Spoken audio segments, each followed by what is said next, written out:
Eyes in the skies, the Chinese spy balloon back in the spotlight while flying over sensitive U.S. military bases. A new investigation revealing it used American equipment to help in its intel gathering. That and more coming up in today's show. What do you think about the new info? Let us know below and subscribe if you haven't already.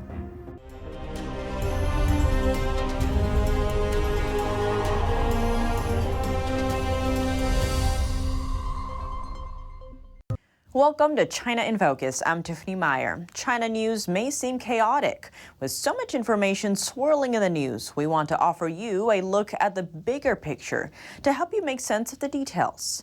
If you haven't already, use the link in the description box and subscribe to our China in Focus newsletter.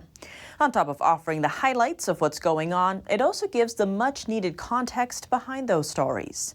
And once in a while, you'll also get a peek into some behind-the-scenes content to see what we're up to. Every Friday morning, the latest will land in your inbox.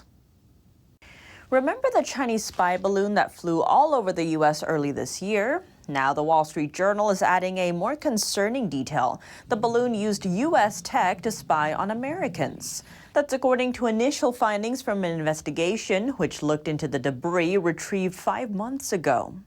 On top of that U.S. gear, it also carried Chinese sensors and other equipment to snap photos and video. Beijing has insisted the balloon was a civilian airship for weather monitoring. As for how it got to America, wind accidentally blew it off course. President Biden recently revealed the balloon was equipped with 2 boxcars full of spy equipment.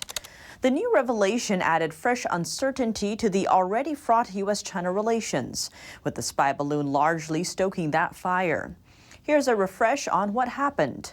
The balloon was first detected over Alaska at the end of January. 5 days later, President Biden ordered the military to shoot it down. After another 2 days, it was downed off the coast of South Carolina. Along its path, the spy balloon flew over Montana. The state is home to the Maelstrom Air Force Base, a facility housing U.S. intercontinental ballistic missile silos. U.S. officials said the craft didn't appear to send details on its 8-day trip back to China. NTD reached out to the White House for confirmation, but did not get a response before airtime. Just how many Chinese law enforcement outposts are hiding on U.S. soil? Following the closure of the so-called Chinese Service Center in New York, Missouri is investigating a possible Chinese Communist Party outpost in its state, following a new revelation that the alleged Chinese Service Center is one of 7 such outposts identified in the U.S. NTD's Jeremy Sandberg has more.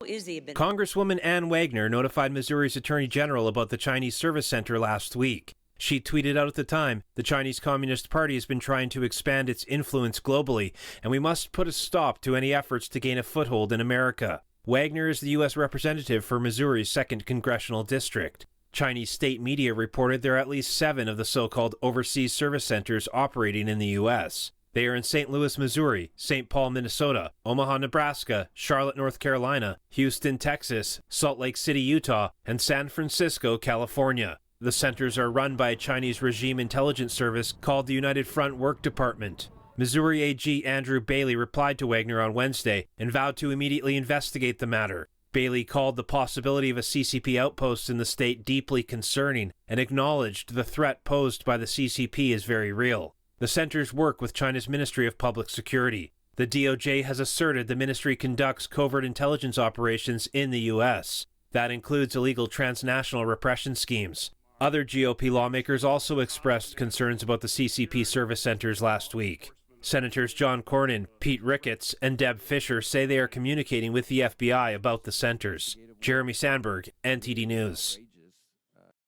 Besides secret outposts, China owns nearly twice as many acres of U.S. land as makes up New York City, and some of them are located near American military bases. So what are lawmakers doing about the security concern? The Department of Justice took action on Thursday, but not in the direction one might expect. It ruled a new law signed by Florida Governor Ron DeSantis is unconstitutional. The law signed by DeSantis would restrict some Chinese citizens from owning property in Florida. DeSantis says the goal is to protect his state from one of the biggest security threats to the U.S. The Justice Department filed a statement of interest in federal court in Tallahassee, arguing that the law violates the Fair Housing Act. The filing also alleges the law runs counter to the Equal Protection Clause in the 14th Amendment.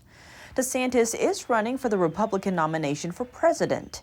He says he's standing up to China and that President Biden is too weak on foreign policy. The law is scheduled to take effect July 1st. U.S. voters beware. Election Watch is filing a complaint with the Federal Election Commission, taking aim at a nonprofit fundraising platform, ActBlue, over its alleged Chinese ties. Let's take a look. Election Watch found many ActBlue donations have gone through the names and home addresses of elderly Americans, apparently without their knowledge. Here's what independent journalist James O'Keefe had to say. Now, included in that lawsuit will be evidence that over 60% of the money involved in this is apparently coming from China. ActBlue is feeding a lot of money to other PACs like Emily's List, Color of Change PAC, just to name a few. Much of this information, through Election Watch, came from internet tracing, internet traffic patterns, looking at where the transactions are coming from and where they're going to. O'Keefe says the lawsuit also brings up receipts of large money transfers through banks and debit card processors. Election Watch plans to file a lawsuit after waiting the required 120-day period. A new development in the Hunter Biden controversy, and this time it involves Beijing. A whistleblower has brought to light a series of WhatsApp messages showing Hunter demanded $10 million from a Chinese energy firm for a joint venture believed to be Sinohawk LLC. He promised services from the Bidens in return. The company has known links to the Chinese Communist Party. It's owned half and half by a Chinese company and an American one, run by Hunter Biden and his partners. The exchange happened in early August 2017 between Hunter and Gongwen Kevin Dong, an executive for one of China's top energy firms, CEFC China Energy. According to a Senate report, CEFC wired $5 million to Hudson West 3, a company Hunter built with CEFC's founder just days after the exchange. Over in the Indo-Pacific, the U.S. sent its largest congressional delegation to Taiwan yet this week, with lawmakers landing on Tuesday. Mike Rogers, chairman of the House Armed Services Committee, led the group of 9. They met with Taiwanese leaders to discuss regional security. Our shared commitment to the rule of law, democracy, and a free and open Indo-Pacific has only deepened that friendship. Our support for Taiwan is bipartisan and unwavering. U.S. lawmakers told Taipei that they intend to help protect Taiwan's security through military trade. The National Defense Authorization Act continues to include policies and initiatives to assist Taiwan in bolstering its self-defense capabilities and deepened Taiwan-U.S. security cooperation. Beijing calls U.S. attempts to arm Taiwan a powder keg and condemns interactions between Washington and the island. Ahead of the delegation's trip, Mike McCall announced that a Tiger team will aid foreign military arms sales. That's to better support friendly relations, including with Taiwan. Worth noting, Tiger stands for Technical, Industrial, and Governmental Engagement for Readiness. Can communism coexist with capitalism or democracy? Blinken touched on the topic Thursday, with discussion swirling around the prospects of decoupling and de-risking from China. Now a new keyword may be up for debate: coexist. Here's Blinken's comment. Because the bottom line is this: China's not going away, we're not going away. So, in the first instance, we have to find a way to coexist and coexist peacefully. Communications, a word that the top diplomat has stressed. When it comes to China, Blinken can't get away from being asked about the U.S. attitude toward Taiwan, especially when it comes to the island's sovereignty issue. We are there for Taiwan. Under the Taiwan Relations Act, we've had a long-standing policy of making sure that we could do what's necessary to help Taiwan defend itself. That policy and the sort of rheostat on it also depends a lot on what Beijing is doing or not doing. Taiwan's security is critical to the world economy. Besides its dominance in the semiconductor industry, the Taiwan Strait sits on a choke point of world commercial traffic. Blinken said he tried to deliver these messages to China indirectly. while the world watches China ramp up provocation, frequently sending military forces to threaten Taiwan. The final goal, according to Beijing, is to take control of the island. And then finally, there are areas where, if it's in our mutual interest, we should find ways to cooperate.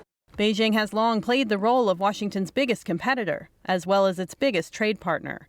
But concerns about whether Washington is showing its weakness are getting raised. An expert shared his opinion on the U.S. goal of seeking stabilization. So that's, as I say, is one of the ironies. So they may get some concessions if they scream loud enough, as the Americans are embarrassed and seem willing to do almost anything to, they say, stabilize the relationship. But the U.S. government seems to think that only the Americans can stabilize the relationship. Chinese behavior will continue as it always has. Secretary Blinken expanded on the administration's current foreign policy during a council interview in New York City, saying the post-Cold War era is over. Revolution of Our Times, an award-winning documentary about Hong Kong's pro-democracy movement 2 years ago. Now its acclaimed director Kiwi Chow says investors are scared to back any more of his projects. Hong Kong introduced a law banning films that threaten national security the same year Chow's movie came out, following Beijing's 2020 security law. What pressures do Hong Kong filmmakers face because of it? We hear from director Kiwi Chow for more. You could say that actors at Hong Kong's film companies are filled with fear, which overshadows everything. In my case, this fear is particularly pronounced, but they may not experience it to the same extent with other directors. You could argue it's an individual situation, but it could also be seen as a broader experience of immense political pressure and intense self-censorship. Chow scrambled to complete his new film, Say I Do to Me, after investors pulled 80% of its funding and the main actor withdrew. Although the film, a love story about a young woman on a journey of self-discovery, is far from political, Chow said investors told him they could not take the risk as they still had business with China. He also said the actors were pressured by their management not to work with him. In the end, about 40 to 50 supporters injected fresh funding so the film could be completed. Many investors withdrew their support because of sensitivities surrounding my documentary, Revolution of Our Times. There's also many others who witnessed investors for Say I Do to Me pulling out, which made them unite to gather funding for my film.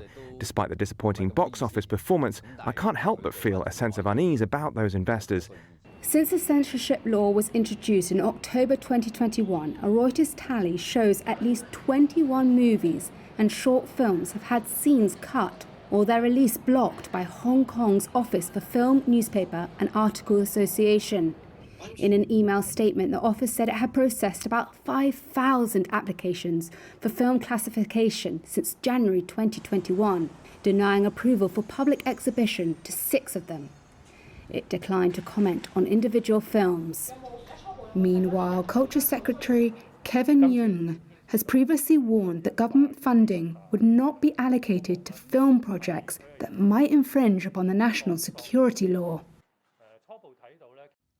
That's all for today's China in Focus on YouTube. We're now sharing a shortened version of our program here after being demonetized for 2 years. Here's what to look out for in our second half. The notorious Chinese spy balloon reportedly used American tech to spy on Americans during its jaunt in February. U.S. officials described the aircraft, with its mix of American-made gear and Chinese sensors, as an inventive attempt by Beijing for espionage. How big of an impact are those findings to U.S.-China relations? And was Beijing caught straight up lying about its so-called civilian use of the balloon? We sat down with former Assistant Secretary of State and retired Brigadier General David Stilwell for details. The full episode is available on our partner platform, Epoch TV. To sign up, click the link down below. Thanks for watching China in Focus. I'm Tiffany Meyer. See you tomorrow.